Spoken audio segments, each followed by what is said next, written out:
রাম রাম বন্ধুরা, এখন আপনাদের মনে প্রশ্ন আছে যে আমি এখন কেন ভিডিও ছাড়ছি। কারণ ছাড়তে বাধ্য হচ্ছি। মাননীয় মুখ্যমন্ত্রী মমতা বন্দ্যোপাধ্যায় এমন একটি কাজ করেছে, একটি নয় দুটি কাজ করেছে, যেটা না বলে থাকতে পারলাম না, ভিডিও না করেও থাকতে পারলাম না। এটা নিয়ে ভিডিও আমার করতেই হতো, কালকে করলেও করতে হতো, তাই আজকেই করছি। কারণ আজকে যদি ঘটনাটা ঘটেছে তাই আজকে একটু ভালো হবে জিনিসটা। মানে একজন মাননীয় মুখ্যমন্ত্রী দুর্গাপুজোর ক্লাবগুলোকে 1,10,000 টাকা করে দিচ্ছে বলে যা খুশি তাই করতে পারেন? যা খুশি তাই কি করতে পারেন? আপনারা একটু বলুন তো। কারণ আজকে মাননীয় মুখ্যমন্ত্রী কী করেছেন, মানে এটা আমি ভাবতে পারিনি, কল্পনা করতে পারিনি যে হিন্দু ধর্মকে আর কত ছোট করা যায়। হিন্দু ধর্মকে আর কত ছোট করা যায়। মাননীয় মুখ্যমন্ত্রী মমতা বন্দ্যোপাধ্যায়ের কাছ থেকে একটু ট্রেনিং নেওয়া উচিত। দেখুন যে কাজটি করেছে, এইখানে কিন্তু প্রশ্ন উঠেছে, এবং সবাই মনে করিয়ে দিচ্ছে মাননীয় মুখ্যমন্ত্রীকে যে কেন পুরীর জগন্নাথ দেবের মন্দিরে মাননীয় মুখ্যমন্ত্রীকে ঢুকতে দেয়নি। এটা উঠেছে এই প্রশ্নটা যে কেন ঢুকতে দেয়নি, এই কারণেই তাকে ঢুকতে দেওয়া হয়নি। অনেকেই কিন্তু দাবি করছেন। কি করেছেন আমি একটু আপনাদের ছোট্ট করে বলি কি করেছেন। এবং আজকের দিনটার সম্পর্কে একটু আপনাদের একটু বলে দিই যে আজকের দিনটা কি, তারপরে আমি পুরো ডিটেলসে যাচ্ছি ভিডিওতে, যেটা কিন্তু আমার খুবই দুঃখ লেগেছে। কারণ আমি মাননীয় মুখ্যমন্ত্রীর কথা কী বলবো, কিন্তু এটা তো উচিত না। যে কাজটা তিনি করেছেন এটা মোটেও উচিত না। আজকের দিনের সম্পর্কে একটু আমি বলে দিই। আজকের ডেটটা কি? আজকে হচ্ছে 20 সেপ্টেম্বর 2025। এবার চলে আসি বাংলা তারিখ। বাংলায় হচ্ছে আজকে 3 আশ্বিন মাসের 3 তারিখ। আজকে কি? আজকে হচ্ছে পিতৃপক্ষ চলছে। কারণ এটি ভাদ্র মাসের পূর্ণিমার পরদিন থেকে শুরু হয়ে আশ্বিন মাসের অমাবস্যা তিথি পর্যন্ত চলে। এবং আজ যেহেতু আশ্বিন মাসের 3 তারিখ, তাই কিন্তু এটি আজকে পিতৃপক্ষ। মূলত পিতৃপক্ষ কী একটু আপনাদের বুঝতে হবে। পিতৃপক্ষ হলো মূলত পূর্বপুরুষদের উদ্দেশ্যে শ্রাদ্ধ ও তর্পণ করার জন্য পালিত হয় পিতৃপক্ষ। এবারে এটা বলি আজকে কী জন্য এটা গুরুত্ব, সেটা একটু বলে দিই আপনাদের। এটি পিতৃপক্ষের সমাপ্তি। আজকে হচ্ছে পিতৃপক্ষের লাস্ট দিন, পিতৃপক্ষের সমাপ্তি এবং দেবীপক্ষের সূচনা করে। গুরুত্বপূর্ণ তথ্য এটা। মহালয় যে অমাবস্যা, যেটা কালকে হবে আমাদের মহালয়া, সেই মহালয়ার আগের দিন হচ্ছে পিতৃপক্ষের সমাপ্তি এবং দেবীপক্ষের সূচনা করে। এবার আজকে মাননীয় মুখ্যমন্ত্রী যে কাজটা করেছে, মাননীয় মুখ্যমন্ত্রীর কাছ থেকে আমাদের ট্রেনিং নেওয়া উচিত কিভাবে হিন্দু ধর্মকে ছোট করা যায়। তিনি কি করেছেন, এক পুজো মণ্ডপে কলকাতার বেশ কিছু পুজো মণ্ডপে গিয়ে প্যান্ডেলও তৈরি হয়নি, বুঝলেন তো। প্যান্ডেলও তৈরি হয়নি আজকের দিনে গিয়ে তিনি পুজোর উদ্বোধন করে দিলেন। এটা আমার জীবনের প্রথম দেখা। আমার 31 বছর বয়স, এটা আমার জীবনের প্রথম দেখা যে মহালয় শুরু হলো না, মহালয়ার পরের থেকে তো পুজো উদ্ঘাটন শুরু হয়, সেখানে মহালয়া শুরু হলো না, তার আগে থেকে এই পুজোর উদ্ঘাটন শুরু করে দিল। কোন দিন করলো? যেদিন পিতৃপক্ষের দিনে কি কোনোদিন দুর্গাপুজোর উদ্বোধন করা হয় উচিত? এবং আর একটা জিনিস করেছে, সেটাও আমি আপনাদের মুখে বলে দিচ্ছি কি হয়েছে। তা হলো মাননীয় মুখ্যমন্ত্রী আজকে যে ভঙ্গিটা করলেন, মানে প্রচণ্ড খারাপ ভঙ্গি করলেন। কি করেছেন? তিনি বলছেন তার সর্দি হয়েছে, তার টনসিল ফুলেছে বা মাম্পস ফুলেছে। কার্যত তিনি মাফলার পরেননি। তিনি কিন্তু মাফলারটা পরেননি, তিনি কিন্তু একটি চাদর হিজাবের মতন করে নিয়ে পুজো উদ্বোধন করলেন। এর আগেও তিনি একবার করেছিলেন নন্দীগ্রামে। আপনাদের হয়তো মনে নেই, আমার মনে আছে। নন্দীগ্রামে তিনি এই একই ভুল করেছিলেন যে দুর্গা পুজোটা একটা রীতি নিয়ম মেনে হয়। তার আগেই তিনি কিন্তু উদ্ঘাটন করেছিলেন এই নন্দীগ্রামে। তারপর তার ঠ্যাং ভেঙেছিল এবং রীতি নিয়ম অনুযায়ী কিন্তু পুজো করতে হয়। কিন্তু মাননীয় মুখ্যমন্ত্রী, জানি না তার মাথায় কি আছে, মানে বলতে খারাপ লাগে, তিনি এইভাবে পুজো উদ্বোধন করে দিলেন পিতৃপক্ষের দিনে।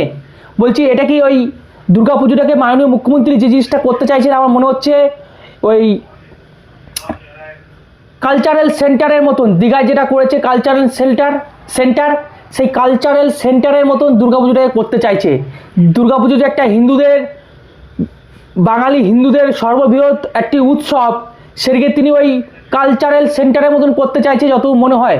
দেখুন ছোট্ট করে ভিডিওটা আপনাদের আমি সামনে রাখছি, আপনারা বিচার বিবেচনা করবেন এবং আমাকে কমেন্টে জানাবেন যে মাননীয় মুখ্যমন্ত্রী এটা কী করে করতে পারলেন, এবং শুভেন্দু অধিকারী কিন্তু তীব্র এর বিরুদ্ধে প্রতিবাদ করেছে, আমি সেটাও দেখাবো। তো আপনারা মাননীয় মুখ্যমন্ত্রীর ভিডিওটি এখন দেখতে পাচ্ছেন আমার স্ক্রিনে, দেখুন ভিডিওটি একবার, তারপরে আপনারাই বলবেন।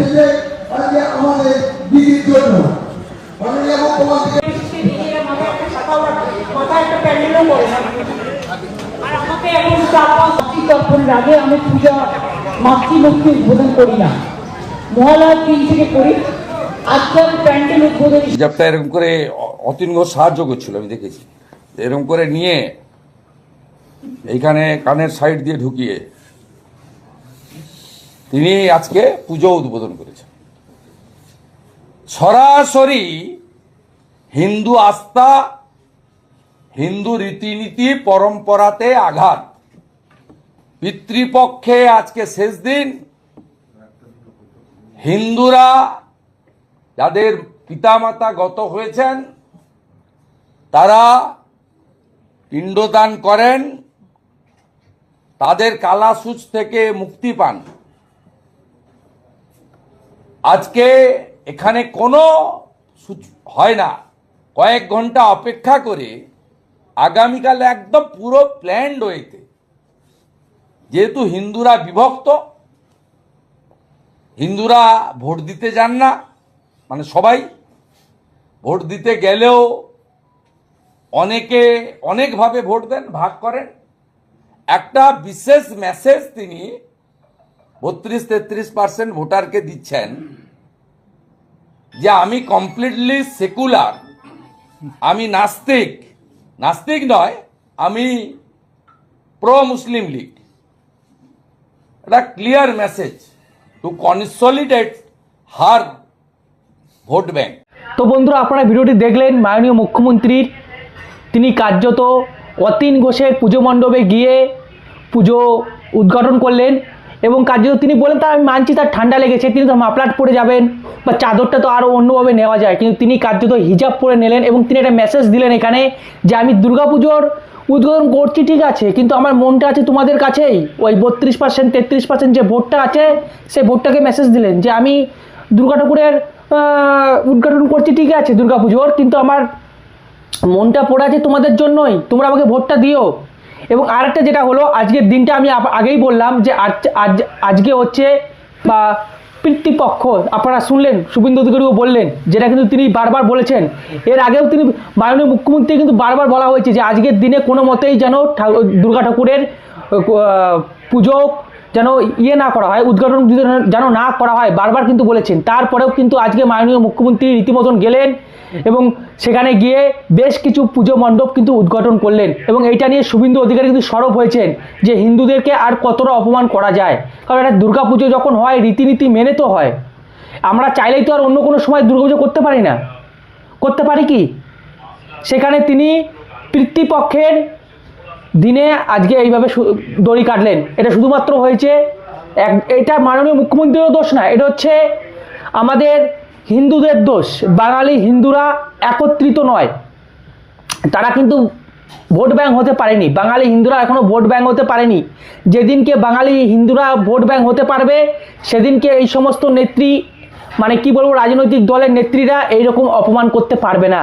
মানে এটা কোনো ভাবা যায় না যে আজকের দিনে কোনো দিন কি হয় দুর্গাপুজো মণ্ডপ মানে উদ্ঘাটন, কোনো দিন অসম্ভব, এটা অসম্ভব, কিন্তু মাননীয় মুখ্যমন্ত্রী সেই কাজটা যে করে দেখালেন।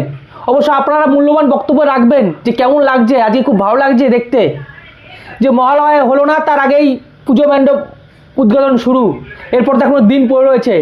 মানে তিনি বললেন তার অনেক কাজ, মানে অনেক জায়গায় যেতে হবে, কারণ তিনি 1,10,000 টাকা করে দিচ্ছেন ভাই ক্লাবগুলোকে, সব জায়গায় গিয়ে তিনি তার ফিটে কাটতে হবে, কারণ ওই যে টুপি পরাতে হবে। দুর্গা পুজোর মণ্ডপ থেকেই তিনি একদিকে টুপি পরিয়ে দিলেন, আপনারা দেখতে পারলেন যে কার্যত হিন্দু ধর্মকে এখানে অসম্মান করা হলো। আমি যেটুকু বুঝি একজন হিন্দু হয়ে যে তিনি হিন্দু ধর্মকে এখানে অসম্মান করলেন। এখনও যদি আপনারা না বোঝেন তো এরকমই দেখবেন, এরকমই চলবেন, কি আর বলবো, আমার বলার দরকার, দেখানোর দরকার, আমি দেখালাম। তো বন্ধুরা ভালো থাকুন, সুস্থ থাকুন, রাম রাম, ভারত মাতা কি জয়, বন্দে মাতারাম, জয় শ্রীরাম।